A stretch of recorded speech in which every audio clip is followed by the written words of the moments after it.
So hello friends, welcome back to my channel Sri mom's tips. Sri mom's టిప్స్లో ఈరోజు video వచ్చేసి పిల్లలకి ఈ సమ్మర్ వచ్చేసరికి ఫుల్గా పౌడర్ కొట్టేస్తారనమాట. బాడీ అంతా కూడా పౌడర్ వేసి ఇంకా పెడుతూ ఉంటారు, చెమట పొక్కులు అవ్వకుండా, వేడి చేయకుండా ఉంటుందని, స్కిన్ స్మూత్ ఉంటుందని. సో ఇది 100% రాంగ్ అండి. ఇది అసలు వేరే వాళ్ళు ఎవ్వరు వాడరు, మన ఇండియన్సే ఎక్కువగా పౌడర్ అనేది వాడుతూ ఉంటారు. దీనివల్ల స్కిన్ క్యాన్సర్ వచ్చే అవకాశం ఎక్కువగా ఉంటుంది అండ్ లంగ్స్ కూడా ప్రాబ్లం ఎఫెక్ట్ అవుతాయి. లంగ్స్ ఎలా అంటే మనం మొత్తం పౌడర్ అంతా టప్ప ఇట్లా బాడీ మీద మొత్తం కొడుతూ ఉంటే ముక్కులోంచి చెవులోంచి లోపలికి వెళ్ళిపోతుంది. అది ముక్కులోంచి ఎక్కువగా వెళ్ళిపోయి డైరెక్ట్ లంగ్స్ మీద ఎఫెక్ట్ చూపిస్తూ ఉంటుంది అనమాట. సో అందుకే వాళ్ళ చిన్న పిల్లలు కాబట్టి పౌడర్ అనేది ముక్కులోకి ఇలా వెళ్ళిపోయే అవకాశం ఎక్కువగా ఉంటుంది, లంగ్స్ ఎఫెక్ట్ అవుతూ ఉంటాయి. సో డస్ట్ ఎలర్జీ ఇలాంటివన్నీ కూడా ఎక్కువగా వస్తూ ఉంటాయి అన్నమాట. సో ఖచ్చితంగా పౌడర్ని అవాయిడ్ చేయాలి.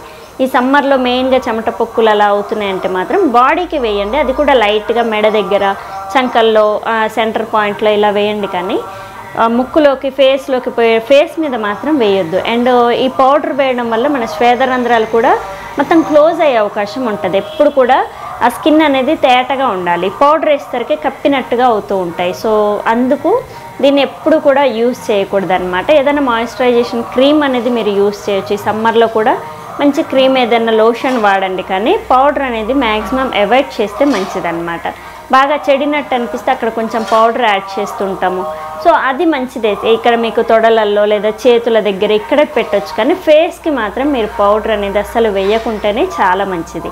సో పౌడర్ వేయకుండా పిల్లలు తెల్లగానే ఉంటారండి. పౌడర్ వేయడం వల్లనే రిజల్ట్ ఏమి ఉండదు, కానీ సమ్మర్లో ఎక్కువ వాడుతూ ఉంటారు కాబట్టి పౌడర్ మ్యాక్సిమం అవాయిడ్ చేస్తే మంచిది. బొట్టు పెట్టిన దగ్గర ఒక్కటి కొంచెం పౌడర్ అలా అద్దండి, కానీ అసలు పౌడర్ వేయకూడదు. ప్రెగ్నెన్సీ తర్వాత పిల్లలకి పుట్టిన తర్వాత నుంచి 1 year 2 years వరకు కూడా పౌడర్ వేయకూడదు. దాని తర్వాత వాళ్ళు యూస్ చేసుకొనియండి, కానీ మీరు మాత్రం చిన్నపిల్లలకి పౌడర్ అనేది వాడొద్దు. సో ఇది చెప్పడానికే ఈరోజు టాపిక్ అనమాట.